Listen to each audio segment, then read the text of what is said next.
Welcome to Module 3, Video 2 for IN158 3D Animation 1 at Butler Community College. I am your instructor, Jon Simpson. In this lesson, we will begin exploring editable poly subobjects and the many tools that are available for us to use in modeling. Begin by creating a box using either the keyboard entry or the click and drag method. In the Modify tab, set the length, width, and height to 1, 1, and 12. Set the number of length and width segments to 1 and the height segments to 12. In the modifier list, choose the bend modifier. Set the angle input to 180. We now have an arch, but it's kind of plain and boring. Basic shapes and modifiers will only get the model so far. To take our model to the next level, we need to access the object's subobjects. We access these subobjects through what is called an editable poly. There are many ways to access editable poly tools. Here are two different ways. There is an editable poly modifier that can be applied to the object and will be affected by the modifiers that come before it or lower in the stack and have an effect on the modifiers that come after it, those higher in the stack. All options will remain available, but changing settings in one modifier may adversely affect modifiers higher in the stack. Max will usually tell you when this is going to happen. Read any pop-ups that appear. They are important. This method is classified as non-destructive and can be removed, resulting in the object reverting to its previous state if you decide later it was a mistake. The second way I am going to demonstrate is classified as a destructive method. It converts the object from the primitive object type to the editable poly object type. The properties for the primitive are lost. When we convert to editable poly, all modifiers are applied to the object and then removed, thus making them permanent. When this occurs, the options for those modifiers are no longer available. Unlike using the modifier, this is not easily undone if we change our minds later. With the box selected, right-click in the viewport and choose Convert to Editable Poly. Editable polys consist of the following subobjects. Vertexes. These are a point in space. They have a position on the X, Y, and Z axes. An edge. An edge is a straight line that connects two vertices. Edges are always straight. For a model to be able to bend, it will need many edges.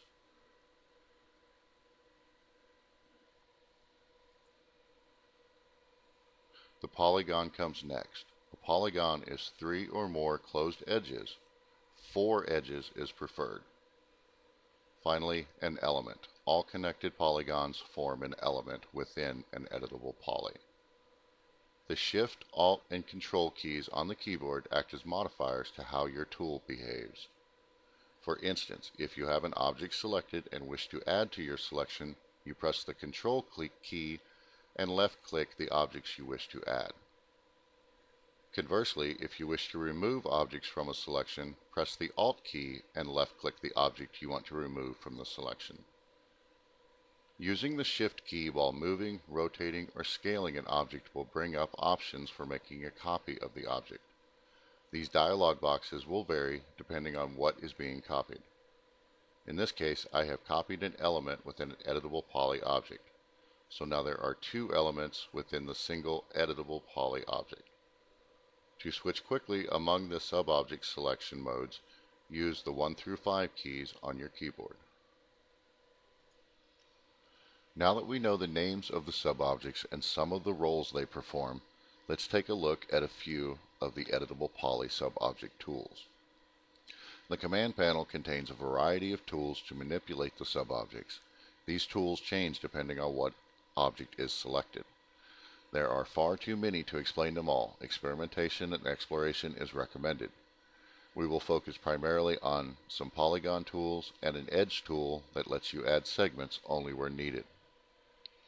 Click on the caddy next to the name to access the tool's properties. A few of the main tools are, in the polygon selection mode, the Inset Tool. The Inset Tool creates new geometry inside a polygon, allowing for the creation of borders. The Extrude tool creates geometry by pulling out or pushing in faces. The Bridge tool connects 2 facing polygons with new geometry. Now switch to Edge Selection mode. Using the Connect tool connects all selected edges with new edges. Learning and understanding these tools is crucial to using Max effectively. We learned how to create text in Module 2, but there is much more to spline modeling. Now we will learn how to trace an outline and then use modifiers to make it 3D.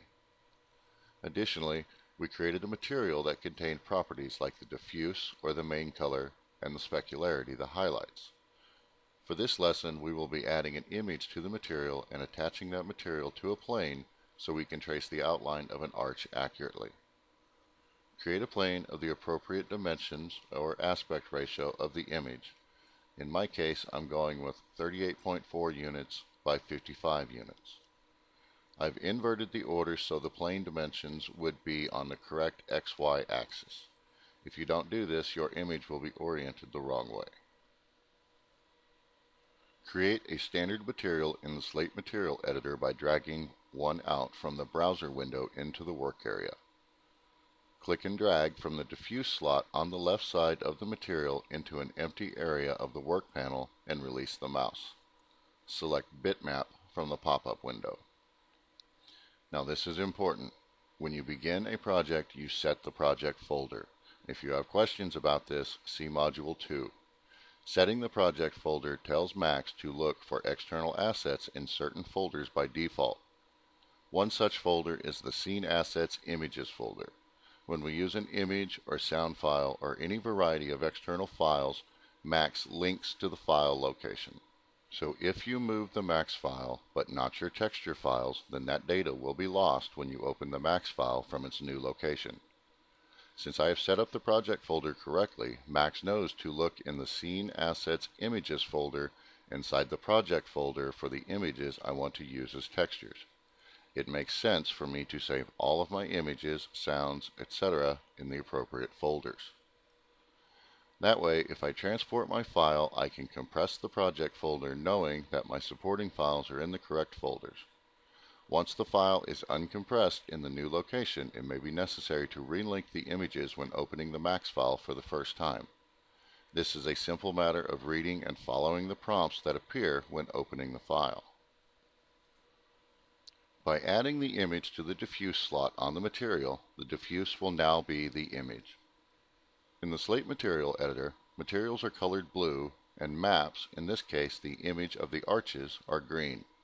It is important to remember that maps plug into materials, and materials are applied to objects. I can apply the arch material to the plane I created earlier using the click and drag from the material output node to the object in the 3D viewport method, or with the plane selected, click the Assign Material to Selection button in the toolbar, which applies the active material to any and all selected objects in the viewport. If the material doesn't show in the viewport, ensure that the desired material is active by double-clicking the header. A dotted line appears around the active material. Then in the toolbar, click the Show Shaded Material in the Viewport button. The texture on the plane will provide us with an easy-to-trace template. In the Create Shapes tab, there are a number of excellent tools included for creating 2D shapes. The Helix tool is especially useful and versatile. To begin with, however, we will be looking at the Line tool. Click the Line tool. Notice the Auto Grid option becomes available. For this exercise, we will be turning Auto Grid on so the vertices we create will all be in the same position on the y-axis, y being forward and backward as we view the scene from a front perspective. Before we begin tracing out the shapes of the arch, let's talk a little about how lines work in Max. The Line tool allows us to select points in space that Max will connect with edges to create a two-dimensional outline or path. If I click, then release before dragging, then click again in a new position, I will create a straight line from the first point to the second point. If I click and drag without releasing, then release, and click again, I create a curved line from point to point.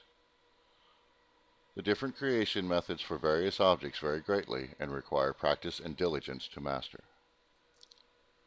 Right-click or press Q to exit creation mode and switch to the Modify panel. Shapes are made up of three objects we have seen recently: vertexes, points in space; segments or edges, straight lines connecting two vertices; and the spline, which, like the element within the editable poly is all connected polygons, a spline is all connected segments within a shape. Again, depending on what sub-object's selection is active, different tools appear in the command panel. One tool I often use is the Fillet Tool. It is found in the vertex selection mode. It will nicely round out corners without adding unnecessary points. Making your model only as complex as they need to be is a vital skill in modeling. Let's delete this and trace out an arch. Click the front panel on the view cube in the top right corner of the viewport. Now press Alt-W to make the active viewport full screen. Maneuver the view so the arch fills the viewport. Use the viewport shortcuts you learned in Module 2. Using the click and release before dragging method, I move around the shape in a manner as to finish where I started and end with a closed shape. I only put in straight lines to minimize the number of points in the shape. Using the Fillet tool on the corner vertices rounds them out and completes the shape of the arch. There are many tools available for refining your shape, including tools to add vertices and remove them. In its current state, the shape will not render. We can fix this with a modifier. In the Modify panel, click the modifier list and press the S to find the shell modifier. Apply it to the arch shape. The arch now has depth and volume and will be renderable. In its current state, we can control the inner and outer amount and other properties of the shell modifier, and we still have access to the shape properties. But we do not have direct control over the polygons, vertices, and such that make up the shell modifier. To give us access to those properties and tools I discussed earlier, we can either A. add an Edit Poly modifier, or B. with the object selected, right-click, then select Convert to Editable Poly. Either method will grant you access to the amazing world of vertices, edges, polygons, and elements, and the tools there that will allow you to model the exact shape you want. I encourage you to review Module 2 for lighting and rendering directions to ensure you are correctly using the Quicksilver engine to render the frames you want and saving them properly. Additionally, review Video 1 in this module to reinforce the concept of modifiers. You have a world of tools and options waiting to be explored and learned. One more thing, since you now know how to use an image as a texture in Max, it's time to begin to build your texture library. Textures.com is a great site that offers many high-quality images for download. A basic account is free. Some textures are premium only, but there are plenty of excellent free images. Start now. You never know when you will need the perfect texture. Happy modeling!